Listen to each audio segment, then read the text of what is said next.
ভক্ত কখনো তার নিজের জন্য কিছু চায় না। ভক্ত কখনো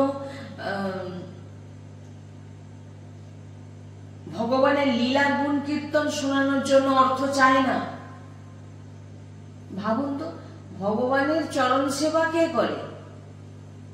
মা লক্ষ্মী করে। তাহলে ভগবানের চরণ সেবা যদি মা লক্ষ্মী করে, আপনি যদি আপনি যদি নারায়ণের সেবা করেন, আপনি যদি ভগবান শ্রীকৃষ্ণের সেবা করেন, তাহলে লক্ষ্মী কোথায় যাবে? যেখানে প্রভু বারবার কি বলছেন, না কৃষ্ণ আমি বৈকুণ্ঠে, বলছেন আমি বৈকুণ্ঠে থাকি না নারদ, আমি কোন সন্তজনের হৃদয়ে থাকি না। কোথায় থাকি? মদ ভক্তা যত্র গায়ন্তি তত্র তিষ্ঠামি নারদ।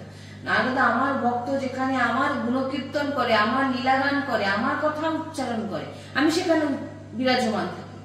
তাহলে ভগবান যেখানে বিরাজমান থাকে, তাহলে সেখানে মা লক্ষ্মী বিরাজমান থাকে। তাহলে কেউ যদি ভক্ত হয়, হ্যাঁ আমি ভক্ত নয়, আমি বিজনেস করছি, পড়ে শোনাচ্ছি, অর্থ নিচ্ছি, সে ব্যাপার আলাদা, তাই নিজেকে ভক্তের পরিচয় দেবেন না।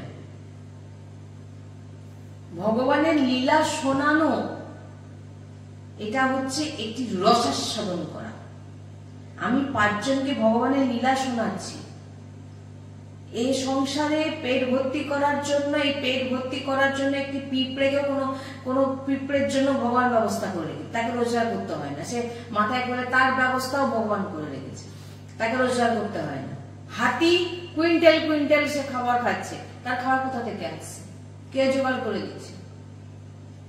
ভগবান তার পৃথিবীতে সংসারে যে জীব এসছে, তার পেটের ব্যবস্থা ভগবান করে রেখে দিয়ে করেই তাকে পাঠানো হয়েছে। এবার যদি কেউ ভাবে ভগবানের লীলাগান শুনিয়ে আমি রোজগার করবো, সেটা তাহলে তার জীবিকা, সেটা তার ব্যবসা, ভক্ত নয়। কখনোই সে ভক্ত হতে পারে না, কারণ ভক্ত কখনো ভগবানের লীলাগান তার আনন্দের বিষয় হয়, বাসনার নয়। বাসনা মানে কি? ইচ্ছে পূরণের। ইচ্ছে পূরণ মানে কি? আপনি লীলাগান শোনালেন, আপনি অর্থ পেলেন, সেটা দিয়ে আপনি আপনার ইচ্ছেকে পূরণ করলেন না, তাহলে ভুল। তাহলে আপনি কখনো কোন দিক থেকে আপনি ভক্ত নয়। আপনার মধ্যে কি আছে? লোভ।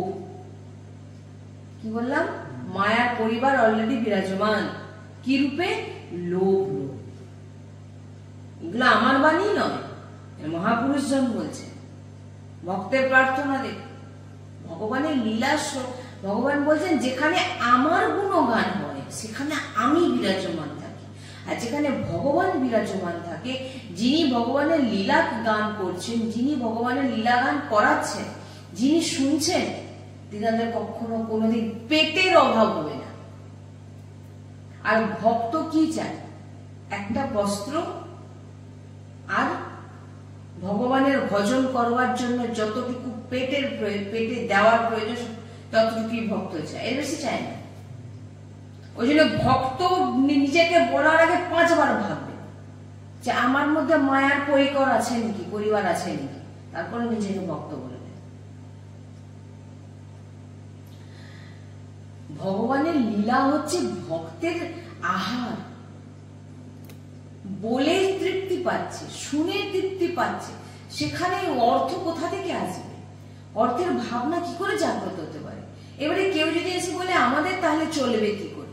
তাহলে তুমি তো সংসারের মালিক, তাহলে তুমি সংসারের মালিক, তুমি নিজেকে মালিক ভাবছো, তাহলে তো তোমার উপরে আর কেউ নেই, তাহলে তোমার উপর আর কেউ নেই, তাহলে ঠিকই আছে। কিন্তু যেভাবে আমার মালিক আমার প্রভু, তার জন্য ভগবান স্বয়ং গীতাতে বলেছে আমি তার ভরণ পোষণ করব, আমি তাকে দেখব, আমি তার সমস্ত ইচ্ছে পূরণ করব, তার সমস্ত সুখ তাকে আমি দেব, সে আমাকে ভালোবাসুক। আমরা 2-3 দিন আগে একটা সৎসঙ্গে আমরা শ্রবণ করছিলাম শ্রী সীতারাম ওঙ্কারনাথজি মহারাজের। তিনি বলছেন, ভগবানের সঙ্গে তিনি কথা বলছেন, মহাপুরুষ, অনেক উচ্চকোটি মার্গের মহাপুরুষ। তিনি বলছেন, গুরুজি সবসময় ওনার কথা বলেন, বলছেন তিনি ভগবানের সঙ্গে কথা বলছেন, ভগবান বলছেন তিনাকে না দেহের চিন্তা কর, না অর্থের চিন্তা কর, না তুই সুখের চিন্তা কর, তুই আমার চিন্তা কর। আর এই যে বিষয়গুলো, এগুলো আমার উপর ছেড়ে দে, তুই ছেড়ে তো দেখ।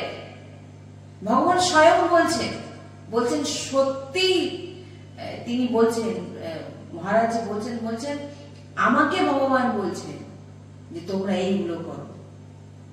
তিনি কথা বলছেন, বলে আমি ভগবানের সঙ্গে কথা বলে আমি তোমাদের বলছি, তোরা দেহের চিন্তা করিস না, তোরা অর্থের চিন্তা করিস না, তোরা সুখের চিন্তা করিস না, তোরা আমার চিন্তা কর।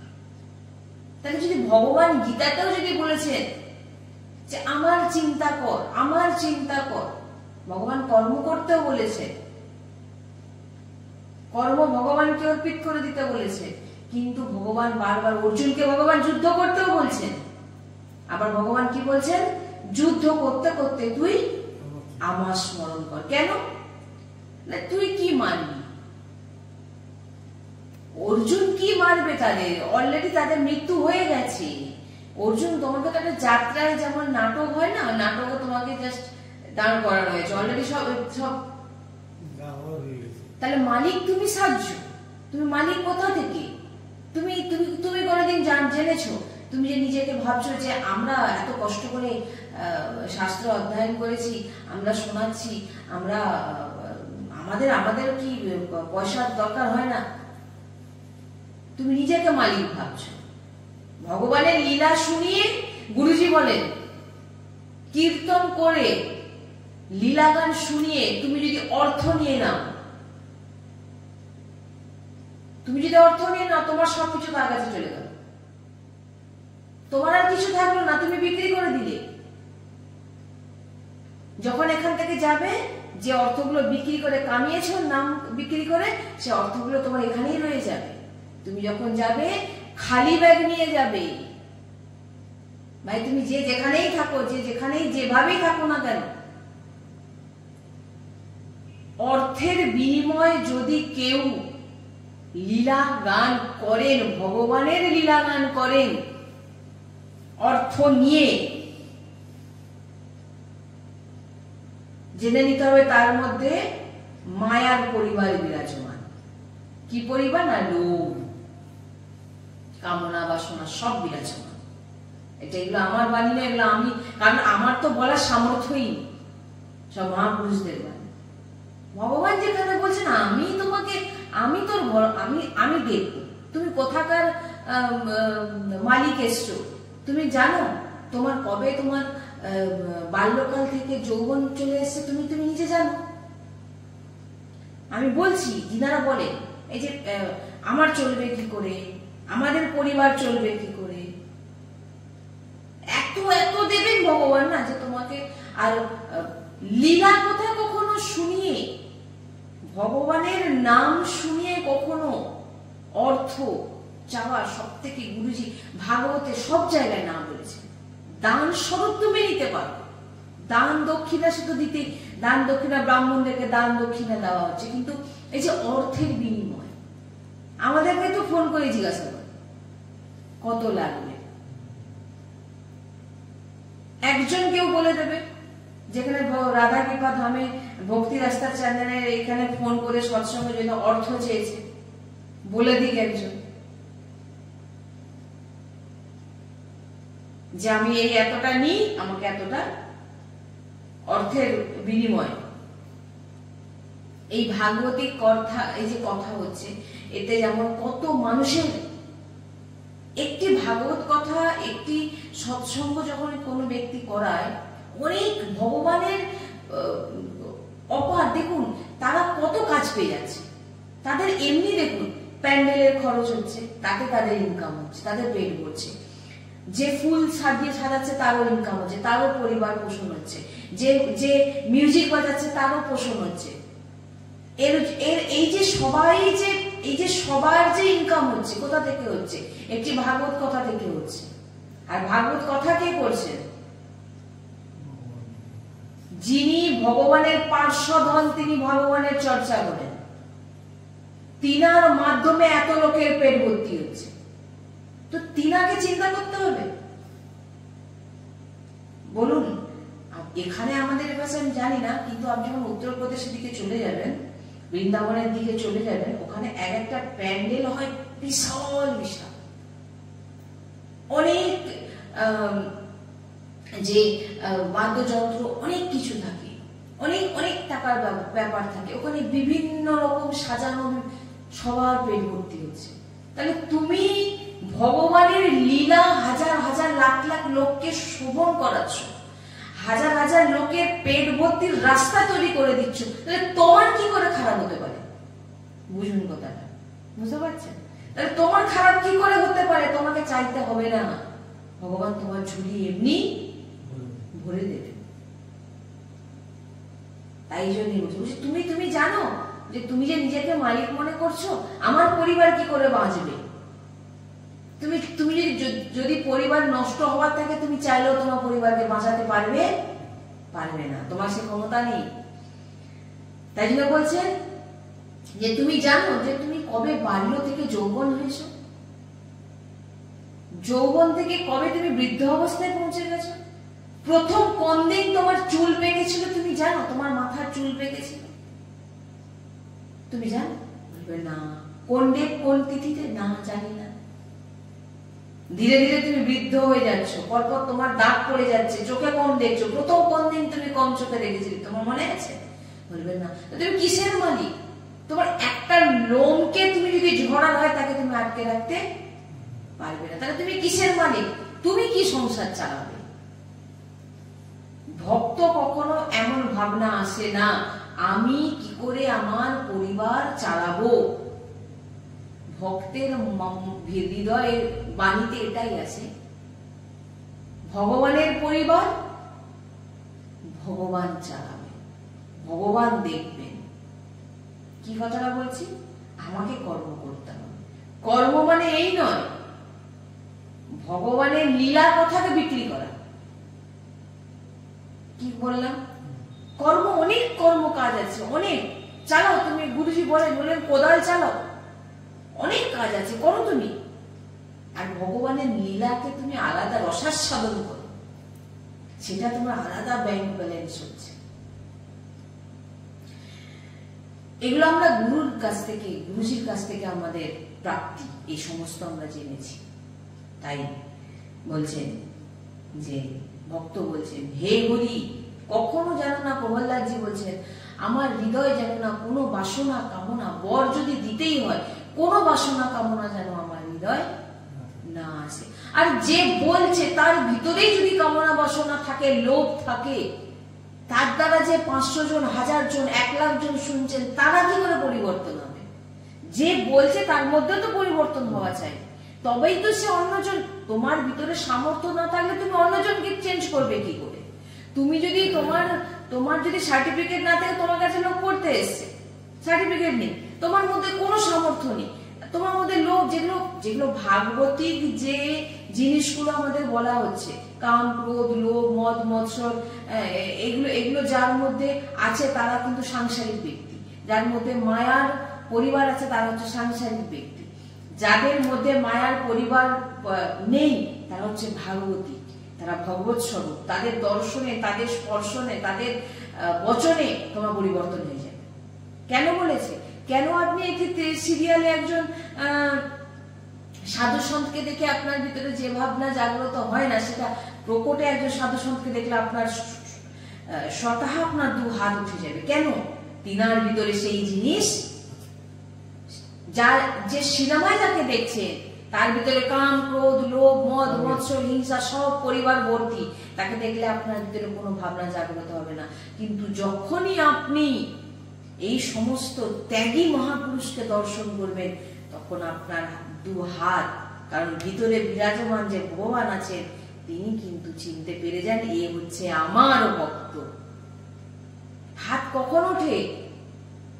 হাত কখন ওঠে? হাত কে তোলে?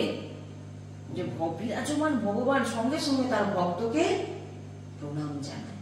তাই এই জন্য ভক্ত নিজেকে বলার আগে দেখতে হবে আপনার মধ্যে এই জিনিসগুলো, নিজের চিন্তা করছেন, নিজের অর্থের চিন্তা করছেন নাকি, দেহের চিন্তা করছেন নাকি, দেহের চিন্তা, অর্থের চিন্তা, সুখের চিন্তা, এগুলো যদি আপনি করে থাকেন, তাহলে জানতে হবে আপনার মধ্যে মায়ার পরিবার এখনো বিরাজমান। তাই ভক্তের এক ভক্ত বলছেন, রন্তি দেবীজি বলছেন, রান্তি দেবী কি প্রার্থনা করছেন ভগবানের কাছে, আমি মোক্ষ চাই না, আমি মুক্তি চাই না, আমি কেবল এটাই চাই যে সমস্ত হৃদয়, জীবের হৃদয়, প্রাণীর হৃদয় স্থিত হয়ে তাদের সব দুঃখ আমি ভোগ করি। যে কষ্ট পাচ্ছে যেসব জীব, তাদের হৃদয়ে আমি বিরাজমান হয়ে তাদের দুঃখ আমি যেন ভোগ করি, এরকম ভক্তের ভাবনা হয়। তাই ভক্ত নিজেকে বলার আগে অনেকবার ভাবা উচিত যে সত্যি কি আমি ভক্ত? আমি বেশ ধারণ করে নিয়েছি বলে কি আমি ভক্ত? তাই বৃত্তাসুর স্তুতি ভাগবতে বৃত্তাসুর বলছেন, আহম হরে তব পাदैक মূলম দাসানুদাসা ভবতস্মে ভূয়া। বলছেন, হে হরি, আপনি আমার উপর এমন কৃপা করুন যে দাসানুদাসা, আমি যেন আপনার দাসের দাস, আপনার সেবকের সেবক যেন আমি হতে পারি। তার তিনার সেবা, তিনার দাস ভাব দেখে যেন আমার ভিতরে সেই ভাব জাগ্রত হয়, তবেই তো আমি আপনাকে প্রাপ্তি করতে পারবো। এমন ভক্ত হয়, ভক্তের চরিত্র হয়। না হলে মায়ার পরিবার যদি ভিতরে বিরাজমান থাকে, তো নিজেকে ভক্ত কখনোই বলা উচিত না। আমি ভক্ত নই, ভগবানের চরণাশ্রিত হওয়ার প্রয়াস করছি, চেষ্টা করছি। অনেকবার তো আমরা সৎসঙ্গে এটাই বলেছি, যার মনে এতটুকু ভাবনা এসে যায় যে আমি ভগবানকে পেতে চাই, আর যার মধ্যে লোভ থাকে সে এরকম কথা বলবেই না। ভগবানকে পেতে চাই, প্রাপ্তি করতে চাই, ভগবানের চরণাশ্রিত হতে চাই, সে কখনো অর্থ চাইবে না আপনার কাছে। সে কখনো অর্থ, আপনি দেখুন বড় বড় মহাপুরুষদের কাছে গিয়ে, তিনাদের কাছে যাবেন, সদ্গুরুদেবের সামনে গিয়ে বসবেন, আপনি অর্থের কথা বলতেই পারবেন না সেখানে।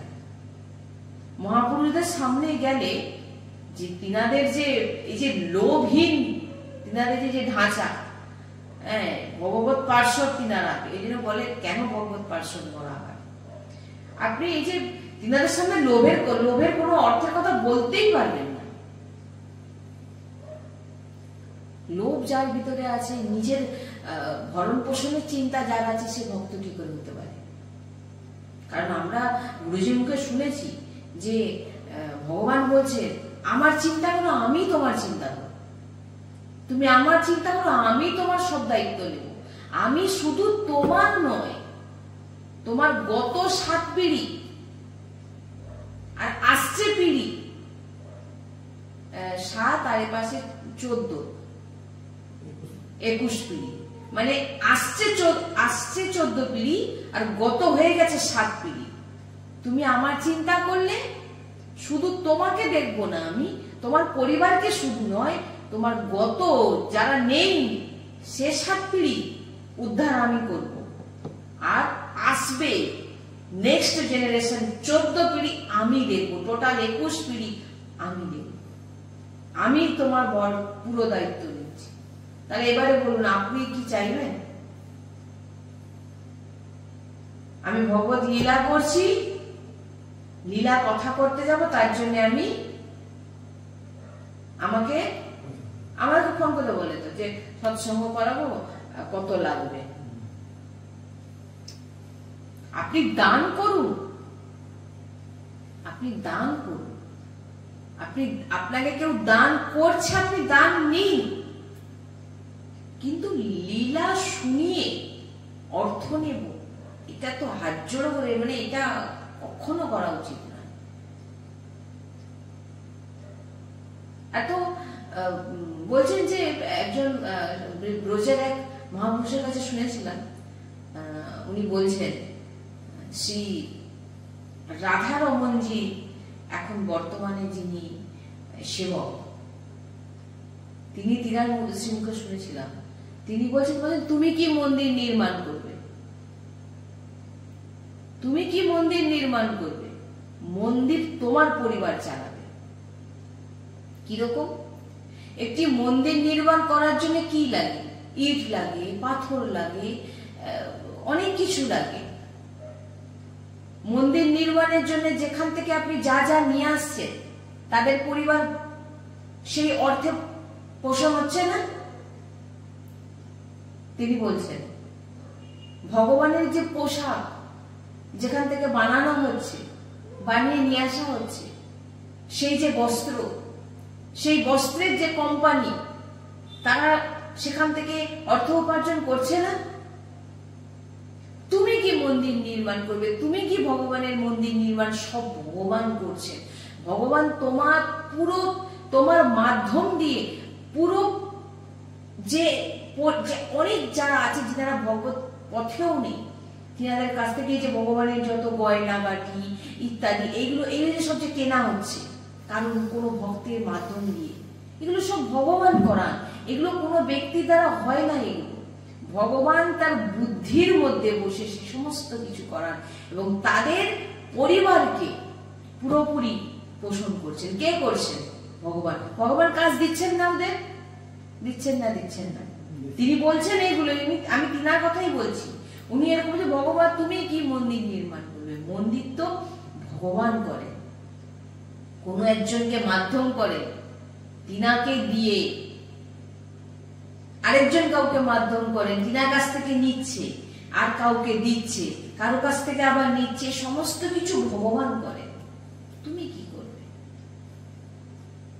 তাই ভগবানের মন্দির নির্মাণ, এই সমস্ত কিছু চিন্তা ভাবনা, হৃদয় আশা, বা আমি মন্দির নির্মাণে আমি যে আমার কিছু আমি অর্থ দেব না, আমাকে ভগবান দিয়েছেন আমি দেব, এই যে দেওয়া, এগুলো আপনি দিচ্ছেন না, কারো থেকেও তার ভিতরে এই ভাবনা আসবে না। ভগবান যার মধ্যে দিয়ে হৃদয়, কারণ ভগবান তো ভিতরে বিরাজমান, আর ভগবান জানেন যে কার ভিতর কেমন, ভগবান কিন্তু জানেন কার বিচার কিরকম, ভগবান কিন্তু জানেন। এই যে মন্দির নির্মাণ হচ্ছে, মন্দির নির্মাণে ভগবান ঠিক বেছে বেছে যার কাছ থেকে ভগবান মনে করেছেন এই ব্যক্তি আমার মন্দির নির্মাণের জন্য আমার এই মন্দির নির্মাণ করাবে, এই ব্যক্তি সব হিসাব করে নেন ভগবান। তারাই মন্দির নির্মাণ করাতে পারেন আর তারাই সেই মন্দিরে সহযোগিতা করতে পারেন। সেই মহাপুরুষ বলছেন, তিনিই বলছেন, তিনার কথাই বলছি, তুমি কি মন্দির নির্মাণ করাবে? এই যে মন্দির নির্মাণের ভাবনা, লোক বিল্ডিং করার ভাবনা আছে, বাড়িঘর করার ভাবনা আছে, ভালোভাবে থাকার ভাবনা আছে, বড় মন্দির নির্মাণ করব এবং সেই মন্দিরে হাজার হাজার ভক্ত এসে প্রণাম করবে, এমন ভাবনা তো শুধু ভগবানের কৃপা, ভগবানের ইচ্ছে ছাড়া সে কখনো এরকম বলতে পারে না যে আমি মন্দির নির্মাণ করাতে চাই বা করতে চাইছি বা করব, আর এখানে হাজার হাজার ভক্ত, এই নিজের ঘরেও তো লোক মন্দির তৈরি করছে, কিন্তু সেখানে তো হাজার হাজার ভক্ত আসছে না। তুমি এটা তোমার জন্য করছো, কিন্তু হাজার হাজার মানুষের জন্য যে অর্থ হোক, নিজের শ্রম দিয়ে হোক, সেবা করে এই যে মন্দির নির্মাণ করাচ্ছে, এবং হাজার হাজার ভক্ত যখন সেই মন্দিরে এসে প্রণাম করবে, সেই প্রত্যেকটা প্রণামের ফল এই যে মন্দির সেবাদান যারা করেছে তারা প্রত্যেকটা প্রণামের ফল তারা পাবে। তাকে আর ভজন করতেই লাগবে না, মানে যেটা আমরা শুনেছি, কেউ যদি মন্দির নির্মাণ করানোর জন্য এই যে অর্থ রাশি প্রদান করছেন, ভগবান দেওয়াচ্ছেন, এই যে এই অর্থে কি হচ্ছে, মন্দির নির্মাণ হয়ে গেল। মন্দির নির্মাণ হয়ে যাওয়ার পর হাজার হাজার ভক্ত সেই মন্দিরে আসলো, এবং ওই আসার পরে যে হাজার হাজার ভক্ত যে প্রণাম করছে, প্রত্যেকটা প্রণামের ফল ওই মন্দির যারা নির্মাণ করিয়েছে তারা সব প্রাপ্ত হবে, তাদের আর কিছু করতে হবে না। এত মহিমাময়। দান করুন, মন্দির নির্মাণ করানোর জন্য দান করুন, এই সমস্ত জায়গায় দেখে শুনে দান করুন। দানও আবার দেখে শুনে করতে হবে, যেখানে সেখানে না। কিন্তু আমি এটা বলতে পারি না যে আমার পরিবারের জন্য এত টাকা লাগবে, এটা আমি বলতে পারি না। এই কারণে ভক্ত নিজেকে বলার আগে দেখতে হবে মায়ার পরিকর ভিতরে আছে নাকি, দৈত্যরূপী মায়ার পরিকর। শ্রী রাধা বল্লভ লাল কি জয়। শ্রী হরিবংশ।